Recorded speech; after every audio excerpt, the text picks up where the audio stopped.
Hello दोस्तों, liver patients में जब लिवर फेल हो जाता है तो हेपेटिक एनकेफेलोपैथी एक डेंजरस और पोटेंशियली लीथल या जानलेवा कॉम्प्लिकेशन माना जाता है। कुछ इंपॉर्टेंट फैक्टर्स हैं जो इस प्रॉब्लम को ट्रिगर करते हैं, जिससे हमें बचना जरूरी है।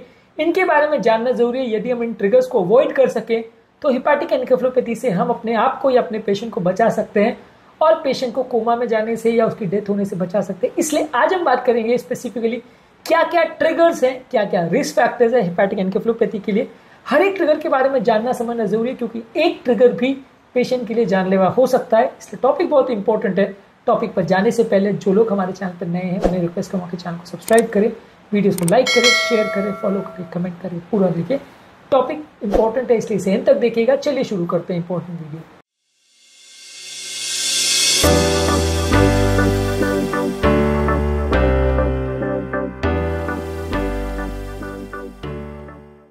सबसे पहला ट्रिगर फैक्टर्स पर बात करेंगे। गैस्ट्रोइंटेस्टाइनल ब्लीडिंग, यानी पेट में अगर सीवियर ब्लीडिंग हो जाए तो पेशेंट की बॉडी में अमोनिया लेवल सडनली बढ़ सकता है, पेशेंट एनकेफेलोपैथी में जा सकता है।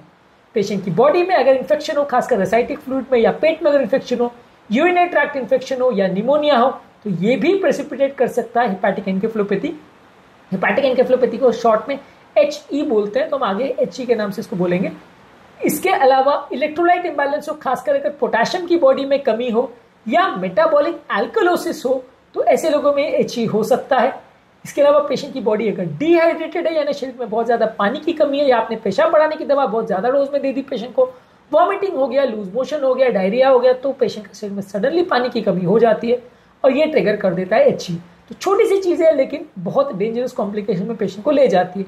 कॉन्स्टिपेशन, ये भी डेंजरस है। तो एक तरफ डायरिया डेंजरस है क्योंकि डिहाइड्रेशन कर देता है, कॉन्स्टिपेशन भी डेंजरस है क्योंकि यहाँ पे ब्लड अमोनिया लेवल्स बढ़ जाता है और कॉन्स्टिपेटेड पेशेंट्स में भी ब्लड ट्रांजिट टाइम बढ़ जाता है। इसकी वजह से पेट में बैक्टीरिया फूड पर ज्यादा ऐड करते हैं, अमोनिया लेवल्स बढ़ जाता है, HE प्रेसिपिटेट हो सकता है।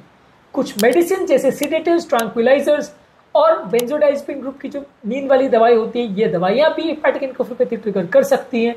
किडनी फेलियर अगर किसी व्यक्ति को, तो उसमें किडनी के टॉक्सिन्स इकट्ठे हो जाते हैं बॉडी में और ये HE ट्रिगर कर सकता है।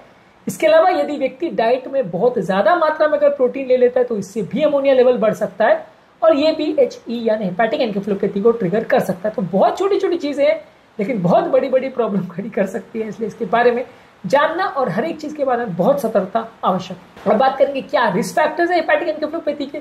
यदि किसी व्यक्ति का लिवर फेल हो गया है और सिरोसिस हुआ है, जो कि एंड स्टेज लिवर डिजीज या स्कारिंग के स्टेज को बोलते हैं, तो वहां पे HE हो सकता है। यदि किसी व्यक्ति को पहले HE का एपिसोड हो चुका है, यानी प्रायर हिस्ट्री है, तो उसको दोबारा होने का चांस ज्यादा है। यदि किसी व्यक्ति को कोई भी ऐसी एडवांस स्टेज में लिवर डिजीज है तो हेपेटिक एनकेफेलोपैथी का रिस्क ज्यादा होता है। यदि कोई व्यक्ति लिवर डैमेज वाला है, उसको अल्कोहल दे दिया जाता है, वो अल्कोहल ज्यादा लेता है, तो वैसे व्यक्ति को HE हो सकता है। यदि पहले से कॉम्प्रोमाइज लिवर है और उसके ऊपर हेपेटाइटिस B या C का इंफेक्शन हो जाए, तो ऐसे लोगों को HE हो सकता है। यदि किसी व्यक्ति की लिवर की कोई सर्जरी हुई है, ट्रांसप्लांटेशन हुआ है, तो वो सर्जिकल स्ट्रेस की वजह से भी HE ट्रिगर हो सकता है। इसके अलावा एक पोर्टो सिस्टमिक शंट जो बनाया जाता है पोर्टल हाइपरटेंशन को कम करने के लिए, यानी पोर्टल वेन से सिस्टमिक सर्कुलेशन में ब्लड को डाइवर्ट करने के लिए, पर ये शंट बनाने के बाद क्या होता है कि जो बॉडी के टॉक्सिन लिवर को क्लियर करना था वो कर ही नहीं पाता, क्योंकि लिवर में ब्लड ही नहीं जा रहा, ब्लड डायरेक्ट पोर्टल वेन से हेपेटिक वेन में चला जा रहा है। तो वैसे केसेस में भी HE प्रेसिपिटेट हो सकता है कि ब्लड में सडनली टॉक्सिन लेवल बढ़ सकता है। तो ये शंट वैसे तो ट्रीटमेंट है, लेकिन ये प्रॉब्लम क्रिएट कर सकता है यदि सही तरह से मैनेज और मेंटेन ना किया जाए। इसके अलावा अगर किसी व्यक्ति को डायबिटीज है और वजन बहुत ज्यादा है, तो non alcoholic fatty liver disease ऐसे लोग को होता है और ऐसे लोग को भी हेपेटिक एनकेफेलोपैथी प्रेसिपिटेट हो सकता है। यानी किसी व्यक्ति को कोई अंडरलाइन अगर लिवर प्रॉब्लम है, तो छोटी छोटी बातें भी उसकी बॉडी में सडनली अमोनिया लेवल्स को बढ़ा सकती है, जिसकी वजह से हेपेटिक एनकेफेलोपैथी बढ़ सकता है। हेपेटिक एनकेफेलोपैथी की रोकथाम करने के लिए और अमोनिया लेवल्स को मॉडिफाई करने के लिए डाइटरी मॉडिफिकेशंस क्या क्या होते हैं, इस पर हमने ऑलरेडी सेपरेट वीडियोस किए हैं, इनको जरूर चेकआउट करें। उम्मीद करूंगा कि आज के टॉपिक में कुछ नई बातें जानने को मिली होगी। जो लोग हमारे चैनल पर नए हैं उन्हें रिक्वेस्ट करूंगा कि चैनल को सब्सक्राइब करें, वीडियोस को लाइक करें, शेयर करें, फॉलो करें, कमेंट करें, पूरा देखें।